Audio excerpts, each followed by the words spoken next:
Lamont Tonelli. Broadcasting live from Chase Center this morning. Paul, I got to tell you, this was the guest that I was most excited to talk to this morning. Oh, the new president. I mean, you've been talking about this all morning, and recently promoted as president and chief operating officer of the Golden State Warriors, Brandon Schneider. We've talked to Brandon before. Yes, we have. When we've been at Chase Center, but it's great to have him back as the president of the Warriors. Welcome to the show this morning. It's great to be here. Thank you both for having me on. Excited. Now, I will tell you the reason I wanted to get you on, because I think this is the most incredible story. You started working for the Warriors as what? I started with the Warriors 19 years ago. Yeah. 2002, right out of college, selling tickets. Okay. And selling tickets for a basketball team that was a little bit different than the basketball team we have now. Right, exactly.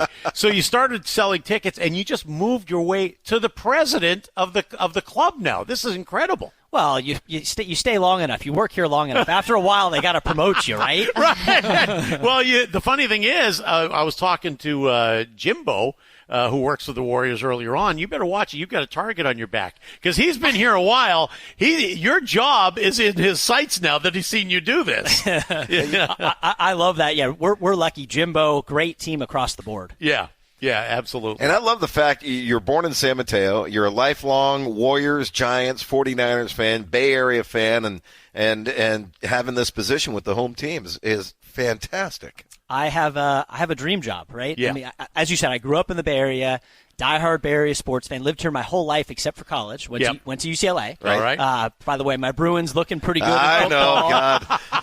Hey, look, you got to slip it in there. There we go. But being a Bay Area sports fan, I mean, growing up, for me, it was the Run TMC days. Yeah. I was 8, 9, 10 years old watching Chris Mullin, Tim Hardaway, Mitch Richmond. Right. And then you get into, you had some lean years in there, but Warriors fans are the most loyal, Dub Nation, right? Mm-hmm. And then everyone remembers the We Believe team in 2007. Right. So I'm sitting there. I'd already been with the Warriors 5 years, and you're going to those games, and the place is rocking, right? Yeah. And I'm getting calls during the game, after the game, messages saying, Brandon, thank you so much. If it weren't for you, I wouldn't have season tickets, right? So Really? You go back to the ticket. Yeah, it's the passion of our fans, and then you transition into Joe and Peter buying the team, and then you have first NBA team since 1966 to go to 5 straight finals. Right. So as you think about the 19 years and what I've seen in those years, it's been an incredible run. So let me ask you this. What's the first thing how long have you been president now? It's funny you ask because I actually know today is day 76. Is it really? but who's counting? He's counting the days already. All right. So 76 days ago, what was the first thing you did when they made you president of the team? It's funny. Listeners are going to think we had this set up. We didn't. No, we don't. So this is like the gift that keeps on giving with Rick Welts. By the way, Rick Welts was the Warriors president for the last 10 years. He's a legend. He's a legend. Hall of Famer, literally. Right. I mean, how many guys never made a jumper are in the NBA Hall of Fame? Not very many. Right. He is. So I was fortunate to have him as a mentor, work with him the last 10 years. But I joke with him. So my first day was July 1st. And we had a transition, right? This was announced April 13th. Rick stayed on, slowly transitioned out. So we had a very smooth, he calls it transition of power. Right. We're passing the baton on meetings. Uh-huh. But July 1st, owners meeting. Literally, my first day in the job, we have a meeting with our whole executive board, 2-hour owners meeting. So he's like, all right, you're on. So that was the first thing I did, was prepared for a meeting with our entire ownership group. Yeah. Mm-hmm. Joe Lacob, Peter Guber, and the whole crew. Yeah. But beyond that, quite honestly, what's taken up a lot of our time is two things. And, today we're here. We actually have our first concert, as you guys know, in 624 days. Right. But imagine that. Tomorrow night, Tame Impala here at Chase Center. So we've been planning for the return to events. But it's really everything, unfortunately, to do with COVID. Right? All the different decisions that you have to make in terms of, weeks ago it was like, do we mandate vaccinations for our staff? And then it's when do we come back to the office and how many days, right? Like we all know friends that have been working the entire time or people that work for a tech company that aren't coming back. Sure. Right. So all those COVID sort of things have taken up a lot of our time as we plan and look ahead to the upcoming season. Well, I will tell you, I got the app downloaded today. It took me like 2 minutes to do this, and it's fantastic. Yeah, so the Clear. Yeah, it's the Clear app. That's exactly right. Yeah. So one of the things, as you think about this, and you hear this from Peter Guber, and it permeates with all of us. When you think about the Warriors and Chase Center, you think about the absolute best possible fan experience you could have, right? Yeah. So we think about from the time you buy a ticket to the time you drive or hopefully take public transit to go to a game, the game or concert itself, and then driving home, the whole thing. And safety's always been a part of that, right? Well, now in COVID days, safety becomes maybe the number one issue, right?